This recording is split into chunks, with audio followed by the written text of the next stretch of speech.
Hello everyone, मैं मिथुन सिंह स्वागत करता हूं आप सभी का। आशा करता हूं आप सभी बहुत अच्छे होंगे। फरवरी के करंट अफेयर्स को हम लोग देखेंगे, क्योंकि आपने अगर 6 to 8 1 to 5 का previous year question paper, actually previous year question paper हो गया, कल ही एग्जाम हुआ है 15 मार्च को। तो ऐसे में आप अगर देखोगे तो करंट अफेयर्स के क्वेश्चन सबसे डिफिकल्ट आए थे। तो मैंने सोचा कि कुछ डिफिकल्ट करंट अफेयर्स को आपके साथ जो है शेयर करूं मैं। तो चलिए वेरी फर्स्ट क्वेश्चन से शुरुआत करते हैं।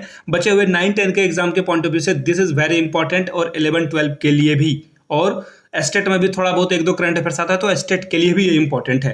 वेरी फर्स्ट क्वेश्चन से शुरुआत करेंगे। ट्रांसपेरेंसी इंटरनेशनल के द्वारा जारी किए गए भ्रष्टाचार धारणा सूचकांक, यानी कि जो करप्शन परस्पेक्शन इंडेक्स है ना, परस्पेक्शन इंडेक्स, इसका जो है भारत की रैंकिंग इसमें क्या थी। तो देखिए भारत की रैंकिंग यहाँ पे 93 थी, यानी कि ऑप्शन सी आपका क्या होगा, करेक्ट हो जाएगा। कुछ और चीजों को आपको ध्यान में रखना है। देखिए ये जो एजेंसी है ना, ट्रांसपेरेंसी इंटरनेशनल, इसकी ये कहाँ की कंपनी है, किस देश की कंपनी है, ये भी जो है पूछ सकता है आपसे। तो याद रखिएगा ये कंपनी कहाँ की है, जर्मनी की ये कंट्री है, याद रख लेना है आपको। जर्मनी में जो है इसका कारोबार होता है। यहाँ से आप देख पाओगे हाल में ही जो है ट्रांसपेरेंसी इंटरनेशनल भ्रष्टाचार सूचकांक 2023 जारी किया गया है, और इसमें 180 देशों को शामिल किया गया है, टोटल 180 कंट्री, और भारत की रैंकिंग 93 थी, ऐसा मैंने आपको बता दिया। और देखो हम लोग पिछले साल बेटर कर रहे थे, पिछले साल हम लोगों की रैंकिंग 85 थी, यानी हम लोग अच्छे पोजीशन पे थे। बट इस बार हम लोगों के यहाँ जो है करप्शन ज़्यादा हो गया और हम लोग रैंक में पीछे आ गए। अब यहाँ से कुछ और चीज़ों को देख लीजिए। इसमें जो है हम लोगों की रैंकिंग, ये स्कोर तो नहीं पूछा जाएगा आपसे। पिछले बार हम लोगों की जो स्कोर थी वो 40 थी, इस बार हम लोगों का स्कोर जो है नीचे हो गया, 39 हो गया। अब बात कर लेते हैं सबसे टॉप जो 3 देश हैं जिनके यहाँ करप्शन सबसे कम है। नंबर 1 पे है डेनमार्क, जहाँ पे करप्शन बहुत ही कम है। दूसरे नंबर पे देखिए कौन है, फिनलैंड, यहाँ पे भी आपको करप्शन देखने को नहीं मिलेगा। तीसरे नंबर पे है न्यूजीलैंड। लेकिन सबसे ज्यादा करप्शन आपको कहाँ देखने को मिलेगा, सोमालिया में। क्वेश्चन टॉप वाला भी पूछा जाता है एग्जाम में, लास्ट वाला भी, और इंडिया कहाँ पर स्टैंड करता है ये भी सवाल आपसे पूछ लिया जाता है। तो मैंने सारी चीजों को बता दिया, याद रखिएगा। एक और बात मैंने यहाँ से आप लोगों को बता दी थी कि ये किस देश में जो है सिचुएटेड है, यानी कि किस देश में स्थित है ये ट्रांसपेरेंसी इंटरनेशनल, जर्मनी। चलिए आगे बढ़ते हैं और चीजों को हम लोग देख लेते हैं, जो कि करंट अफेयर्स बहुत बहुत इंपॉर्टेंट है। दूसरा देखो क्या है, भारत की पहली स्नो लेपर्ड रिपोर्ट के अनुसार किस राज्य या फिर केंद्र शासित में सबसे ज्यादा स्नो लेपर्ड है। स्नो लेपर्ड को पहले मैं आपको दिखा देता हूं ताकि आप चीजों को देखो। ये रहा स्नो लेपर्ड आपका, ठीक है। अब आगे बढ़ेंगे उससे पहले आप लोगों से एक रिक्वेस्ट रहेगा, प्लीज वीडियो को लाइक नहीं किया है तो लाइक कर दें। अगर आपको मेरे पढ़ाने का तरीका, ये कंटेंट अच्छा लग रहा है तो प्लीज लाइक करें, और अपने दोस्तों तक इसे शेयर जरूर करें, साझा उन तक जरूर करें। और आप इस वीडियो को कहां से देख रहे हो, किस प्लेस से देख रहे हो, वो नीचे कमेंट करके जरूर बताएं। चलिए अब यहां से देख लेते हैं, भारत की पहली जो स्नो लेपर्ड रिपोर्ट है उसके अनुसार सबसे ज्यादा स्नो लेपर्ड कहां है, तो ये आपको लद्दाख में मिलेगा। याद रखिएगा, स्नो से ही आपको पता चल रहा होगा कि ये पहाड़ में रहने वाली जो है स्नो लेपर्ड है। पहले नंबर पे कौन है, लद्दाख है। यहाँ पे कितने स्नो लेपर्ड आपको देखने को मिलेंगे, तो याद रखिएगा 477, यानी कि 477 स्नो लेपर्ड आपको लद्दाख में देखने को मिलेगा। दूसरे नंबर पे कौन है, उत्तराखंड, याद कर लीजिएगा, उत्तराखंड दूसरे नंबर पे है, वहां पे टोटल 124 स्नो लेपर्ड आपको देखने को मिलेगा। तीसरे नंबर पे कौन है, हिमाचल प्रदेश, जहां पे आपको केवल 51 स्नो लेपर्ड देखने को मिलेंगे। तो ये देख, अभी आपने जो है स्नो लेपर्ड की फोटो भी देख ली, बहुत ही प्यारा है। तो इसका आंसर फिलहाल क्या हो जाएगा, लद्दाख, यानी कि ऑप्शन बी के साथ आपको आगे जाना था। हम लोग जाएंगे आगे नेक्स्ट क्वेश्चन की ओर। यहां से देखो कुछ और चीजों को देख लेते हैं। 30 जनवरी को जो है ये रिपोर्ट जारी की गई थी, किसके द्वारा, भूपेंद्र यादव, जो कि भारत के वन पर्यावरण मंत्री हैं। ये भी क्वेश्चन एग्जाम में पूछा जा सकता है, प्लीज इसे मार्क कर लीजिएगा। आगे देख लीजिए, मैंने ये सब आपको बातें बता दी कि लद्दाख में 477 स्नो लेपर्ड हैं। रिपोर्ट के अकॉर्डिंग देखिए, मैंने आपको ये भी बताया था कि सब मिलाकर 717 जो है स्नो लेपर्ड है, जिसमें कि लद्दाख में आपको 477, हिमाचल प्रदेश, सॉरी उत्तराखंड में 124, और हिमाचल प्रदेश में 51 आपको देखने को मिलता है। अब देखिए इसका जो वैज्ञानिक नाम है वो भी याद रख लीजिए, पैंथेरा अनकिया इसका जो है वैज्ञानिक नाम है। और ये कहाँ मिलेगा आपको, ये मध्य और दक्षिणी एशिया के जो पहाड़ी इलाका है, पर्वतीय क्षेत्र है, वहां आपको ये देखने को मिलेगा। IUCN की जो रेड डेटा है वो इसमें शामिल है। अब देखो इसका फुल फॉर्म क्या है, IUCN का फुल फॉर्म आप नीचे कमेंट सेक्शन में बताइएगा। चलिए आगे बढ़ते हैं हम लोग। छठे खेलो इंडिया यूथ गेम 2023 की जो है पदक तालिका में पहले नंबर पे कौन सा राज्य रहा था, तो पहले नंबर पे देखो महाराष्ट्र रहा था। दूसरे नंबर पे तमिलनाडु और तीसरे नंबर पे हरियाणा रहा था। यानी कि ये पहले नंबर पे रहा था, दूसरे नंबर पे तमिलनाडु और तीसरे नंबर पे हरियाणा। पदक तालिका की बात कर रहा हूं, पदक तालिका भी आपको मैं दिखाने वाला ही हूं।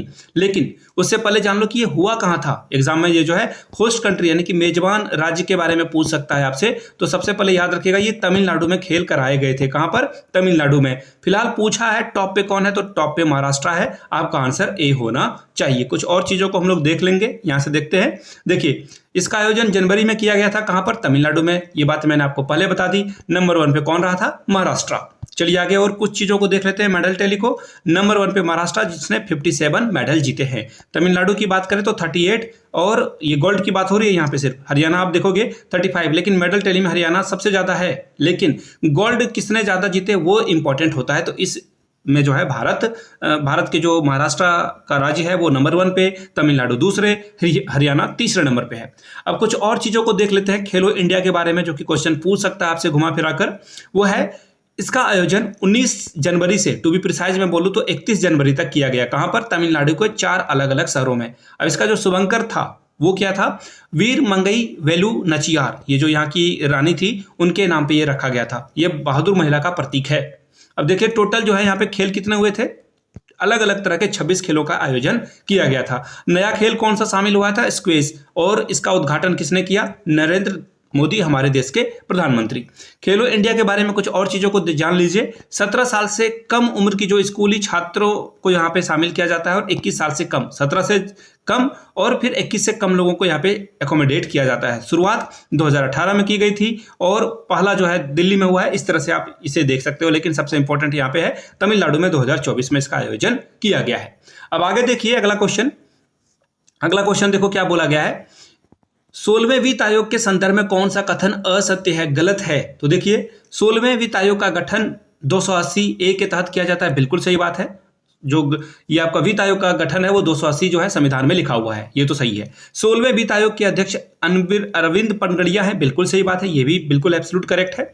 अब इसमें जो है 4 पूर्णकालिक सदस्य, ये भी बात सही है। लेकिन जो आखिरी ऑप्शन है यहां से क्वेश्चन दूसरे तरीके से भी बन सकता है कि 2 महिला शामिल है। नहीं भाई, ये सही नहीं है। यानी कि आपका आंसर यही होगा, डी के साथ ही आपको जाना है, क्योंकि आपसे असत्य यानी कि फॉल्स स्टेटमेंट पूछा गया था। तो यहां पे देख लीजिए 16वां जो वित्त आयोग है उसमें जो है सिर्फ और सिर्फ एक ही महिला थी। इनके बारे में सवाल पूछा जा सकता है एग्जाम में। इनका नाम है एनी जॉर्ज मैथ्यू, याद रखिएगा।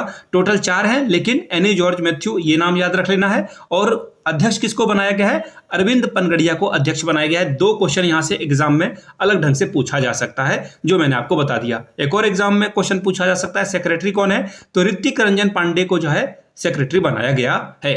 अब यहां से देख लीजिए ये संवैधानिक इकाई है, यानी कि कॉन्स्टिट्यूशनल जो है कमीशन है। और हर 5 साल में जो है ये क्या करता है कि कैसे राज्य, अलग अलग राज्यों में क्या खर्च किया जाएगा, इसके बारे में ये प्लानिंग करता है। समझ रहे हो मेरी बात को? आगे बढ़ते हैं अगले सवाल की ओर। भारतीय तटरक्षक दिवस कब मनाया जाता है? तो देखिए 1 फरवरी को जो है हम लोग भारतीय तटरक्षक दिवस मनाते हैं। यानी आंसर आपका क्या हो जाएगा? Option number A. अब आगे कुछ और चीजों को हम लोग देख लेते हैं। इसकी शुरुआत कब की गई थी? इसकी शुरुआत जो है ये 48वां है। अगर आप 2024 में 48 घटा दोगे तो आप पीछे चले जाओगे। कब? 1977 में जो है इसकी शुरुआत की गई थी। हम लोग सेलिब्रेट करना शुरू किए कब? 1977 में। आगे देखिए यह जो है एक स्वतंत्र सशस्त्र बल है। इसके बारे में कुछ और चीजों को हम लोग जान लेते हैं। स्थापना 1 फरवरी 1977 को की गई थी। मुख्यालय इसका न्यू दिल्ली में है और महानिदेशक का नाम आपको राकेश पाल दिख जाएगा। आगे देखते हैं क्वेश्चन नंबर 6 की ओर। अंतर्राष्ट्रीय मुद्रा कोष यानी कि IMF की जो विश्व आर्थिक आउटलुक रिपोर्ट है, इसके अकॉर्डिंग जीडीपी वृद्धि दर क्या रहने वाली है भारत की? तो 6.7 कहां है? ये रहा। ऑप्शन डी के साथ आपको जाना था, यानी कि 6.7 जो है भारत की वृद्धि दर रहेगी। IMF ने ऐसी जो है प्रिडिक्शन करी है, याद रखिएगा। कहां पे करी है? तो विश्व आर्थिक आउटलुक रिपोर्ट में ऐसा जारी किया गया। किसने किया है? इंटरनेशनल मुद्रा कोष ने ये किया है। दोनों बातें क्लियर हो गई। भारत की अभी करंट 6.3 है, लेकिन इसको जो है इन लोगों का अनुमान 6.3 था, लेकिन बाद में इन्होंने बढ़ाकर 6.7 कर दिया है। अब देखिए इंटरनेशनल मुद्रा कोष यानी कि इंटरनेशनल मॉनेटरी फंड के बारे में जान लेते हैं। ये जो है संयुक्त राष्ट्र का क्या है? एक वित्तीय एजेंसी है। पैसे का जो है कारोबार ये देखती है। स्थापना 1945 में। मुख्यालय हेडक्वार्टर यानी कि हेडक्वार्टर आपको कहां देखने को मिलेगा? वाशिंगटन डीसी यानी कि अमेरिका के कैपिटल में। इसका अभी जो प्रमुख है क्रिस्टेलिना ग्रोवरिया जो है यहाँ की अभी प्रमुख है, इसका सारा कारोबार वही देख रही है। क्वेश्चन नंबर 7 चौथे, देखो अभी मैंने छठे खेलो इंडिया के बारे में बताया था, यहाँ पे विंटर है, विंटर यानी कि ठंड के मौसम, और ये विंटर सेशन कहाँ पे किए जाते हैं? विंटर सेशन किया जाएगा लद्दाख में पहला और जम्मू एंड कश्मीर में। तो इसका आयोजन जो है कहाँ पे हो रहा है? सबसे पहले याद रखिएगा जम्मू एंड कश्मीर में, और दूसरा है लद्दाख। दोनों क्या है? यूटीज है, यूटीज यानी कि यूनियन टेरिटरीज। समझ पा रहे हो मेरी बात को?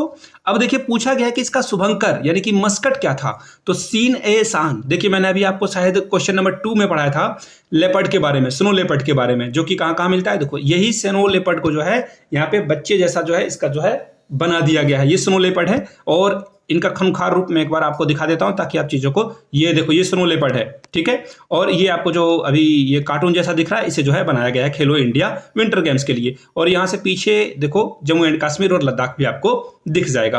क्लियर है? अब देखिए खेल मंत्री अनुराग सिंह ठाकुर ने जो है इसका शुभंकर या फिर मस्कट जो है जारी किया है। खेल मंत्री कौन है? भारत के अनुराग सिंह ठाकुर। सवाल पूछा जा सकता है। इनके साथ साथ ये ये जो है युवा मामले का भी देखते हैं, साथ में संचार मंत्री भी यही हैं, जो टीवी वगैरह में जो क्या चलेगा क्या नहीं चलेगा, कैसे रूल रेगुलेशन गाइडलाइन वगैरह खेल मंत्री अनुराग सिंह ठाकुर के द्वारा ही दिया जाता है। अब देखिए शान ए सीन यानी कि इसका शॉर्ट नाम शान है, ये रखा गया है और ये हिम तेंदुए को रिप्रेजेंट करता है। और खेलो इंडिया जो है 2 अलग अलग चरणों में जो है इसको आयोजित किया जाएगा। याद रखिएगा कहां कहां पर किया जाएगा? तो गुलमर्ग जम्मू एंड कश्मीर में जो है इसका आयोजन दूसरे फेज में, पहले फेज में लद्दाख के लेह में किया जाएगा। चलिए आगे बढ़ते हैं अगले सवाल की ओर। 75वें गणतंत्र दिवस समारोह में किस मंत्रालय की झांकी को प्रथम स्थान मिला है? याद रखिए ये बहुत ट्रिकी क्वेश्चन है, आप पढ़ के जाओगे फिर भी गलतियां कर जाओगे एग्जाम में। ओवरऑल कैटेगरी में जब सवाल पूछा जाए, ओवरऑल कहीं आपको दिख रहा है क्वेश्चन में? नहीं। ओवरऑल में उत्तर प्रदेश को जो है पहला स्थान मिला हुआ है, यूपी को पहला स्थान मिला हुआ है, पहली बात। दूसरी बात, अगर पूछ जाए मंत्रालय यानी कि मिनिस्ट्री के बारे में पूछा जाए तो मिनिस्ट्री में आ जाएगा संस्कृति मंत्रालय। लेकिन याद रखिएगा बहुत बड़ी बात है, 2 यहाँ पे कैटेगरी है। पहला कैटेगरी है कि देखो यहां से आप जो है, वेट ए मिनट, यहां से देख लो, यहां से आप देख पाओगे ये जो है झांकी को शामिल किया गया है। और जो संस्कृति मंत्रालय है इसको जो है दिया गया है ये पुरस्कार किस लिए? इनके झांकी का जो थीम था कि भारत जो है लोकतंत्र की क्या है? मदर है, यानी कि भारत लोकतंत्र की जननी है। अब देखिए इसमें जो है टोटल 16 राज्य को जो है यहाँ शामिल किया गया था इस परेड में, जिसमें कि 9 मंत्रालय भी शामिल थे और अलग अलग यूटीज भी यहाँ पे शामिल थी। अब कुछ और चीजों को हम लोग देख लेते हैं जो बहुत इंपॉर्टेंट है, जो एग्जाम में पूछा जाएगा। जज वाले चॉइस में देखिए संस्कृति मंत्रालय को दिया गया, जिसका क्वेश्चन मैंने आपके साथ कराया। लेकिन अगर पॉपुलर चॉइस में पूछ लिया जाए तो गृह मंत्रालय का नाम आपको लिखना है। देखिए क्वेश्चन कहाँ कहाँ से बन सकता है। अब देखिए राज्य और केंद्र शासित की झांकियों के बारे में बात करें तो जज चॉइस में जो है राज्य में उड़ीसा को मिला है और जो पॉपुलर चॉइस है उसमें गुजरात को मिला है। 4 अलग अलग नाम, लेकिन सभी नामों को पीछे छोड़ेगा कौन?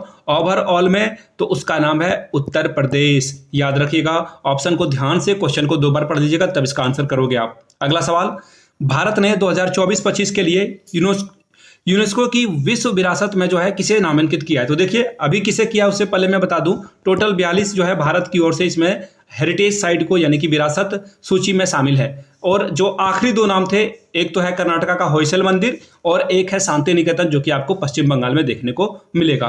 फिलहाल इसका आंसर क्या है? तो देखिए ये जो है आपको देखने को मिल जाएगा मराठा का जो सैन्य परिदृश्य है, यहां से देख लीजिए आप, ये फोटो आपको दिख रही होगी। तो देखो जो मराठा थे वो साउथ इंडिया में इन्होंने जो है बहुत कब्जा करके रखा था। एक्चुअली कब्जा क्या है, ये रूल करते थे, पहली बात। दूसरी बात, इन्होंने नौसेना पे बहुत बल दिया। किन्होंने? शिवाजी ने। याद रखिएगा शिवाजी जो मराठा थे वो नौसेना पे बहुत बल देते थे। तो यहाँ पे जो है सरकार के द्वारा मांग की गई है कि इनको किसको शामिल किया जाए? मराठा जो सैन्य परिदृश्य है इनको शामिल किया जाए। और ये लड़ने के लिए अलग अलग 12 किला ये बनाए हुए थे। कौन? मराठा के शासक। 12 किला बनाया गया था इनके द्वारा, जो कि कहाँ आपको मिलेगा? आपको दोनों जो ये सारे 12 किले हैं 2 राज्यों में देखने को मिलेगा। पहला है महाराष्ट्र, ऑब्वियस सी बात है, मराठा का यहाँ घर हुआ करता था और इनका राज्य तमिलनाडु तक फैला हुआ था, तो तमिलनाडु में भी ये देखने को मिलता है। और इन किलों का जो निर्माण है 17वीं शताब्दी से लेकर के 19वीं सदी के बीच में हुआ है। और इसका एक ही मोटिव था, एक ही रीजन था कि किसी तरह से सैन्य प्रणाली को क्या किया जाए? मजबूत किया जाए। मैंने एक और क्वेश्चन आप लोगों को बताया था कि शांति निकेतन और जो होयसेल है कर्नाटक के मंदिर को, उसे शामिल किया गया। किसमें हम लोगों के देश में टोटल 42 हेरिटेज साइट हो चुके हैं। आगे बढ़ेंगे अगले सवाल की ओर।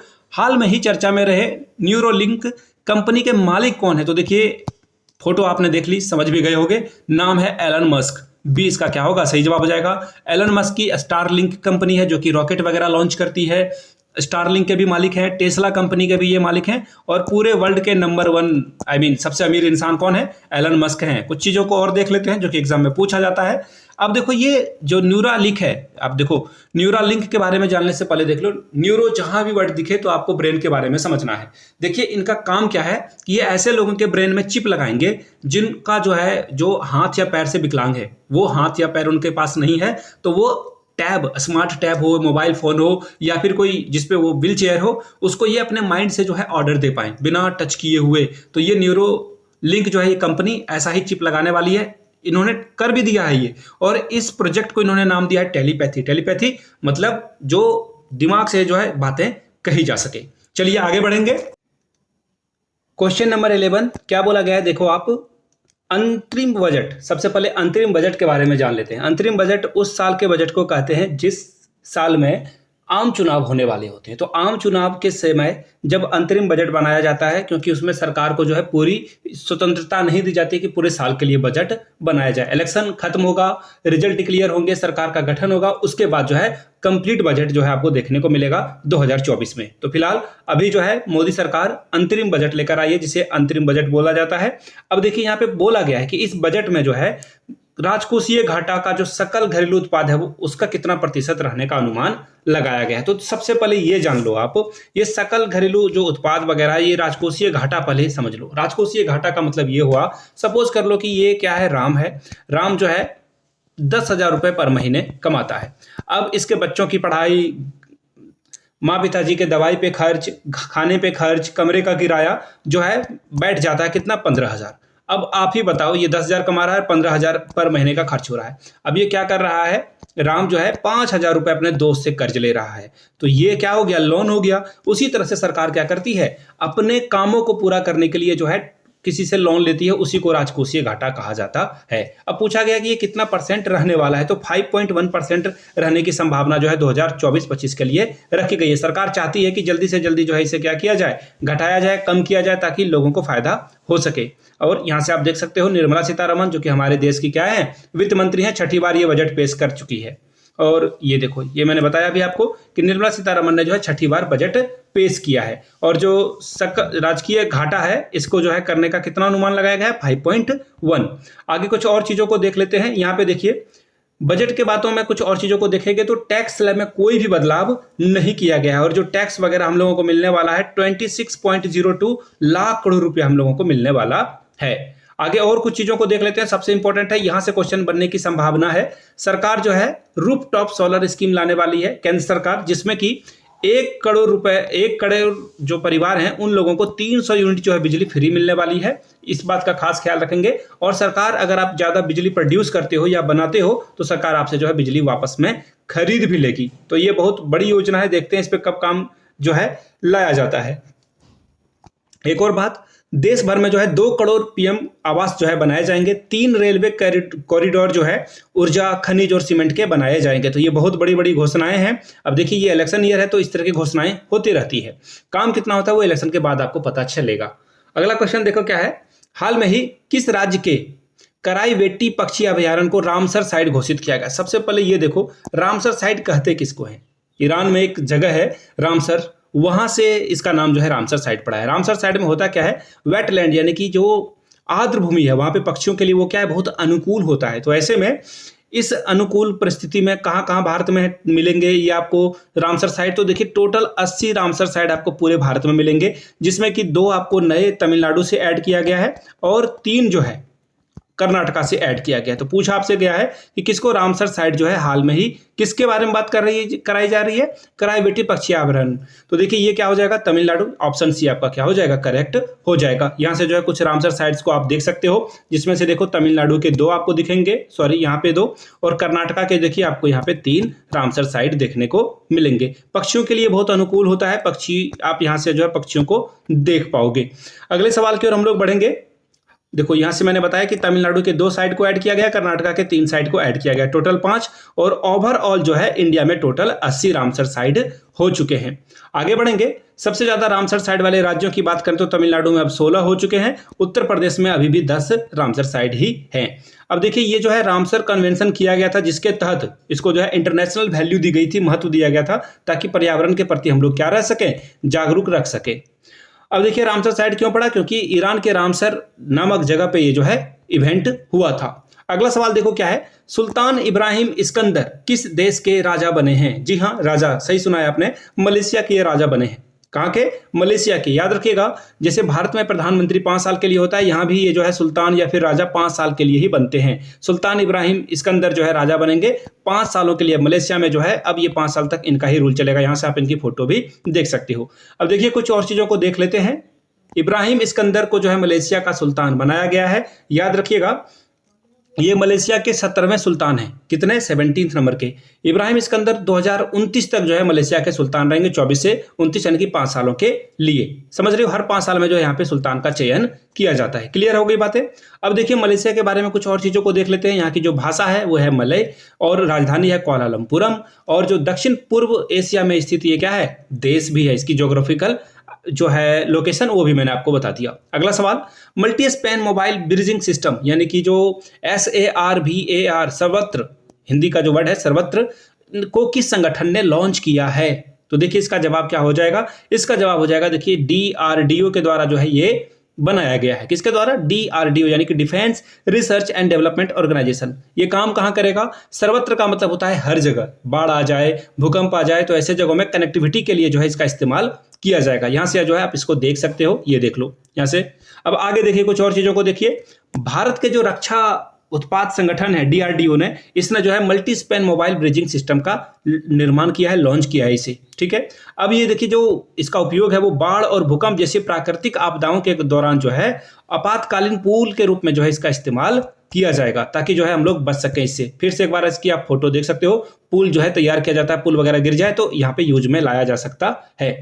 DRDO डिफेंस के बारे में कुछ और चीजों को हम लोग देखें, डिफेंस रिसर्च डेवलपमेंट ऑर्गेनाइजेशन के बारे में। तो देखिए इसकी स्थापना 1958 में हुई थी। मुख्यालय कहाँ है, न्यू दिल्ली में। चेयरमैन कौन है, समीर भी कामत यहाँ के चेयरमैन हैं। आगे देखिए अगला सवाल, 2 फरवरी को कौन सा दिवस मनाया जाता है। वर्ल्ड वेटलैंड डे के बारे में बात करें तो मैंने आपको शायद ईरान वाले क्वेश्चन से रिलेट कराया था। ईरान के रामसर में जो है इसकी जो है शुरुआत हुई थी। भारत के 5 नए रामसर साइट को ऐड किया गया है। भारत में टोटल 80 हो गए हैं। फिलहाल क्या पूछा गया है, 2 फरवरी को कौन सा दिवस मनाया जाता है, तो विश्व आर्द्र भूमि दिवस या फिर इंग्लिश में वर्ल्ड वेटलैंड डेज, इसे सेलिब्रेट किया जाता है। भारत में 80 रामसर साइट हैं। सबसे लेटेस्ट तमिलनाडु वाला याद रखना आप। और हर 2 साल के अंतराल में, इंटरवल में जो है 2 फरवरी को हम लोग इसे मनाते हैं। क्लियर हो गई बातें। चलिए आगे बढ़ेंगे और आगे जो है चीजों को कुछ हम लोग देख लेंगे। अगला सवाल देखो कहां से है, झारखंड से है। झारखंड राज्य का नया मुख्यमंत्री किसे नियुक्त किया गया है। इनको जो है टाइगर के नाम से झारखंड में जाना जाता है। चंपई सोरेन बहुत ही साफ दिल के इंसान है, ऐसा झारखंड के लोगों का मानना है। कुछ लोगों के द्वारा बताया जाता है कि ये जो है बहुत ही सिंपल रहने वाले इंसान हैं और इनका नाम है चंपई सोरेन। डी इसका क्या होगा, करेक्ट आंसर हो जाएगा। यहां से देख लीजिए एक्चुअली हुआ क्या कि इससे पहले के जो मुख्यमंत्री थे जिनका नाम था हेमंत सोरेन, इनको जो है पुलिस गिरफ्तार करके ले गई। ईडी ने जो है इनको गिरफ्तार किया है। जमीन घोटाले वगैरह में जो है इनका नाम सामने आया था तो इनको गिरफ्तार कर लिया गया है। इसके बाद जो है JMM के द्वारा जो है चंपई सोरेन को विधायक दल का नेता चुना गया और ये CM बन चुके हैं। अब कुछ और चीजों को देख लेते हैं, क्योंकि बिहार से जो है अलग होकर झारखंड कब बना था, तो 15 नवंबर 2000 को जो है झारखंड अस्तित्व में आया था। इसकी राजधानी कहाँ है, रांची है। और यहाँ के अभी के जो राज्यपाल हैं जिनका नाम है CP राधाकृष्णन। क्लियर हो गई बातें, आगे बढ़ेंगे। हाल में ही RBI ने किस पेमेंट बैंक पर जो है रोक लगा दी है, बोल दिया है कि भैया बोलो पेंसिल तुम्हारा लाइसेंस कैंसल। ये हो चुका है, बच्चे में आप खेला करते होंगे। RBI ने खेल दिया किसके साथ, पेटीएम के साथ। देखो पेटीएम ने गड़बड़ी क्या की कि ये जो केवाईसी होता है, आपने सुना होगा केवाईसी, आधार कार्ड से लिंक कराओगे आप अपने अकाउंट को, तो अब देखो इन्होंने क्या किया कि एक ही पैन नंबर से हजारों हजार अकाउंट खोल दिए। बताओ, परमानेंट अकाउंट नंबर ये होता है यूनिक, एक बार आप बनवा लोगे तो ये लाइफ टाइम चलेगा। तो ये जो है एक ही पेन, एक ही इंसान के नाम से जो है इन लोगों ने हजारों लाखों लोगों के जो है अकाउंट को ऐड कर दिया। ऐसा किसने किया था? पेटीएम ने। तो इस वजह से जो है आरबीआई ने कहा कि तुम्हारा लाइसेंस हो जाएगा अब कैंसल। इसका सही जवाब हो जाएगा। अब देखो ये जो पेमेंट बैंक होते हैं ना, ये पूरी तरह से जो आपके आसपास में एसबीआई हो गया, बैंक ऑफ इंडिया हो गया, या फिर बैंक ऑफ बड़ौदा हो गया, बंधन बैंक हो गया, इस तरह के ये बैंक नहीं है। ये जो है इसकी सीमा होती है, बहुत ये छोटे स्तर पर ये काम करते हैं। फिर भी पैसे का लेन देन हो रहा है तो आरबीआई ऑब्वियस सी बात है यहाँ पे इन्वॉल्व हो जाएगा। अब आगे जो है कुछ चीजों को देख लेते हैं पेमेंट बैंक के बारे में। तो मैंने आपको बता रखा है कि आरबीआई के दायरे में ये आता है। अगला सवाल, देश का पहला आईआईटी, यहाँ पे छूट चुका है, यहाँ पे आपको पूरा दिख रहा होगा। आईआईटी सैटेलाइट जो है, इसका जो कैंपस है किस स्थान पर खोला गया है? तो देखिए इसका जवाब हो जाएगा उज्जैन। मध्य प्रदेश के उज्जैन में जो है आपको ये आईआईटी कैंपस देखने को मिलेगा। काम क्या होगा, चलिए उन चीजों को हम लोग जो है एक बार ध्यान से देख लेते हैं। यहां से देखो, मध्य प्रदेश के उज्जैन में जो है पहला आईआईटी कैंपस खोला जाएगा, पहली बात। दूसरी बात, ये जो सैटेलाइट कैंपस है इसको जो है 474 करोड़ के लागत से बनाया गया है। अब यहाँ पे काम क्या होगा, तो डीप जो टेक रिसर्च है, टेक रिसर्च मतलब समझ रहे हो आप, टेक्नोलॉजी के बारे में बात की जा रही है यहाँ पे। और यहाँ पे जो है अब देखो यहाँ से आप सारी चीजों को देख पाओगे। डिस्कवरी सेंटर यहाँ पे होगा, इससे जो है डिस्कवरी जो लेबोरेटरी है ये खोला जाएगा। लैब टू मार्केट सेंटर जो है, इससे जो है रिसर्च वगैरह किया जाएगा। ऑब्वियस सी बात है यहाँ पे साइंटिस्ट के लिए जो है ये बहुत बड़ी बात है। पूर्वोत्तर भारत का पहला प्राकृतिक चिकित्सालय किस राज्य में खोला जाएगा? यानी कि लोगों का इलाज बिल्कुल नेचुरली किया जाएगा, और ये काम होगा कहाँ पर? असम में। असम के मुख्यमंत्री का नाम हेमंत बिस्वा शर्मा, और असम में जो है बिहू बहुत ही फेमस डांस फॉर्म है। यहाँ से जो है हेमंत बिस्वा शर्मा की फोटो आप देख सकते हो। इनके साथ बैठे हैं सर्बानंद सोनोवाल, जो कि बीजेपी के सीएम रह चुके हैं। आगे देखिए, केंद्रीय आयुष मंत्री सर्बानंद सोनोवाल सीएम रह चुके हैं ये। इन्होंने जो है इसकी आधारशिला रखी, प्राकृतिक चिकित्सालय की आधारशिला रखी। अब यहाँ क्या होगा, यहाँ पे जो है काम किया जाएगा, लोगों को नेचुरली तरीके से ठीक किया जाएगा। 100 करोड़ रुपए के लागत में जो है इसे बनाया गया है, इस बात को आपको याद रखना है। अब चलिए आगे बढ़ेंगे अगले सवाल की ओर। अगला सवाल देखो क्या है, संजय वर्मा ने किस संवैधानिक आयोग के सदस्य के रूप में शपथ ग्रहण लिया है? तो देखिए इसका जो सही जवाब हो जाएगा वो हो जाएगा यूपीएससी। जी हाँ, संघ लोक सेवा आयोग के जो है ये सदस्य बनाए गए हैं। इसके अध्यक्ष से सवाल पूछा जा सकता है कि इसके अध्यक्ष कौन है। यहां से देखिए इसके अध्यक्ष का नाम क्या है, ये रहा, एक मिनट, यहाँ पे अध्यक्ष का नाम नहीं दिख रहा, ये देखो मिल गया, मनोज सैनी, जो कि क्या है, लोक सेवा के अध्यक्ष हैं। यहां से भी सवाल बन सकता है, इसे भी आपको याद रखना है। तो कहीं से भी सवाल जो है पूछा जा सकता है। अगर ट्रिकी बनाना हो क्वेश्चन तो याद रखिएगा, यूपीएससी के जो सदस्य होते हैं, एक अध्यक्ष और 10 सदस्य होते हैं। टोटल 11 लोगों की टीम होती है यहाँ पे, और कार्यकाल 6 साल, या फिर अगर 65 वर्ष उम्र हो गई तो उससे पहले आपको जो है यहाँ से इस्तीफा देना होगा। और इनकी नियुक्ति कौन करता है? भारत के राष्ट्रपति। भारत के राष्ट्रपति वर्तमान में कौन है आपको पता ही है, नीचे कमेंट कर दीजिएगा। फिर भी चलिए आगे बढ़ेंगे अगले सवाल की ओर। क्वेश्चन नंबर 21 देखो क्या बोला गया है यहाँ पे, 37वां सूरजकुंड अंतर्राष्ट्रीय शिल्प मेला किस राज्य में आयोजित किया गया है? सबसे पहले इस मेले का उद्देश्य जान लीजिए आप, इस मेला को क्यों आयोजित किया गया है। तो देखिए सूरजकुंड जो अंतर्राष्ट्रीय शिल्प मेला है, इसमें हरियाणा के जो हस्त कला से बनाए गए, यानी कि हाथों से बनाए गए हैंडीक्राफ्ट जो चीजें हैं, उसको अलग अलग देशों में अलग अलग लोगों तक पहुंचाने की मंशा से इसका आयोजन किया गया है। इसका आंसर तो फिलहाल मैंने आपको बता ही दिया, हरियाणा होगा। सी के साथ आपको आगे जाना था। कुछ और तथ्यों को हम लोग देख लेते हैं। यहां से देख लो, ये इसका इन लोगों का पोस्टर था। आगे देखिए, 2 फरवरी को राष्ट्रपति द्रौपदी मुर्मू के द्वारा जो है फरीदाबाद में 37वें सूरजकुंड मेला का जो है क्या किया गया, उद्घाटन किया गया।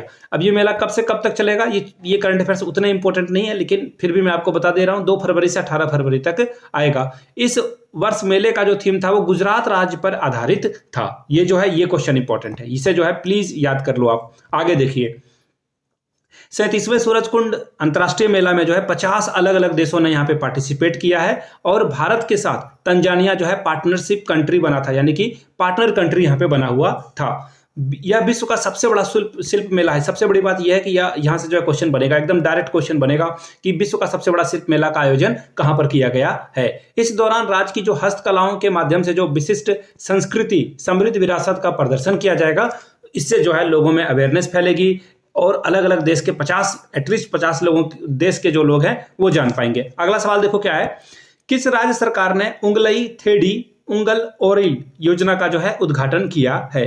तो देखो ये नाम पढ़कर ही आपको लग रहा होगा कि ये जो है साउथ के या फिर कोई और लैंग्वेज की बात हो रही है यहाँ पे। तो ऑब्वियस सी बात है, ये तमिलनाडु के द्वारा जो है, तमिलनाडु सरकार के द्वारा जो है योजना जो है लाई गई है। अब देखिए इस योजना के बारे में कुछ चीज़ों को देख लेते हैं। ये जो है तमिलनाडु सरकार की क्या है योजना है। और तमिलनाडु से मुझे याद आया कि आपसे एक क्वेश्चन ये भी पूछा जा सकता है कि हाल में ही किस राज्य के जो सरकार है उसने जो है अनिवार्य कर दिया कि आपको जो टॉप रूफ है यानी कि आपके छत पे जो वर्षा होगी उसका जो है वाटर रिचार्ज आपको करना होगा, यानी कि ग्राउंड वाटर को समृद्ध करने के लिए सरकार ने कहा है। दूसरी बात, ये जो योजना है इसका उद्देश्य क्या है कि राज्य भर में जो सार्वजनिक सेवाएं हैं यानी कि जो पब्लिक वेलफेयर के लिए जो स्कीम वगैरह है हर व्यक्ति को उसका लाभ मिल सके, इसलिए इस योजना को यहाँ पे तमिलनाडु सरकार के द्वारा चलाया जा रहा है। आगे देखिए, जनवरी माह में तमिलनाडु ने खेलों को बढ़ावा देने के लिए कलेगनर स्पोर्ट्स किट की जो है पहल की है। लोगों को स्पोर्ट्स किट्स वगैरह ये सरकार प्रोवाइड करेगी। तमिलनाडु के बारे में कुछ और चीजों को देख लेते हैं। राजधानी इसकी चेन्नई है, राज्यपाल RN रवि हैं और मुख्यमंत्री का नाम MK स्टालिन है। और ये भी क्वेश्चन कभी कभी पूछ दिया जाता है, MK स्टालिन जो है किस पार्टी के मुख्यमंत्री हैं, तो DMK याद रखिएगा, करुणानिधि के ये क्या है, पुत्र हैं। अगला सवाल देखिए, भारत के प्रमुख हाइड्रोग्राफर के रूप में किसने कार्यभार संभाला है। सीधा सीधा सवाल है, हाइड्रोग्राफर। अब देखो सबसे पहले आपके मन में डाउट आ रहा होगा कि हाइड्रोग्राफर नाम का जानवर होता कौन है। तो देखिए हाइड्रोग्राफर का मतलब ये हो गया कि ऐसा, हाइड्रो मतलब हो गया वाटर, वाटर को पढ़ने वाला, वाटर को समझने वाला, समुद्र की जो गहराई है, समुद्र की जो हवाएं हैं, लहरें हैं, मैप है, इन सारी चीज़ों को, स्ट्रेटजी है कि कैसे हम लोग दुश्मन के सेना को मार के गिराएंगे, भगाएंगे, कैसे सुरक्षा जो है कवच को और मजबूत किया जाए इंडिया का। तो हाइड्रोग्राफर की नियुक्ति की गई है लोचन सिंह पठानिया का।